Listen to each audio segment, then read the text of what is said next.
When I was in prison for 5 years, I had better luck walking out the front door than pulling one of these wash plates by hand. If you've ever had brown flakes show up on your clothes after a clean wash, this is your issue, 100% guaranteed. This happens on all wash machines. It's just prevalent with LG, it seems like. Wave 4, Smart Drums, any of their top-load style wash machines. I would say about 75% of the time, these LGs come to me and there's nothing wrong with them. They just can't get rid of the flakes. Every time you wash your clothes, you get brown flakes. And it's easy enough to get rid of. All you gotta do is clean your washing machine. But if it's an LG top loader, that's a lot easier said than done. I love LG. I love their top loaders. They're one of my favorite washers of all times. I mean, of all time. With that being said, about 75% of what I buy are LG. Top loaders, front loaders, everything, but especially the Wave Force and the Smart Drums. They're just some of the toughest washers ever made, period, ever. They also, in my opinion, have the toughest wash plate to remove of all time, ever. Now, I can dump a pot full of hot boiling water and bleach and let it soak. I can soak it in PB Blaster or whatever.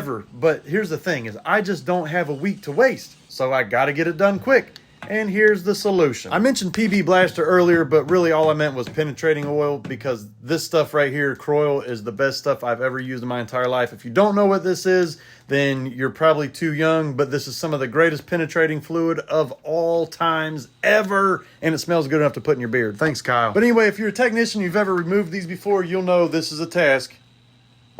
And that was the greatest sound that you can ever hear when you're trying to remove a wash plate from an LG. The other huge issue with the wash plate is that it's made out of two parts, but you can't separate them. It's easy enough to prevent this from happening, but it's super hard to fix it once it starts. You just got to make sure you're using a lot less detergent, and if you're using fabric softener, which I recommend not using at all, just be sure to dilute it 50-50 with warm water. It'll save you a lot of trouble and headaches. I say this all the time. I model my business around clean appliances. Your appliances will last longer if you take care of them and keep them clean.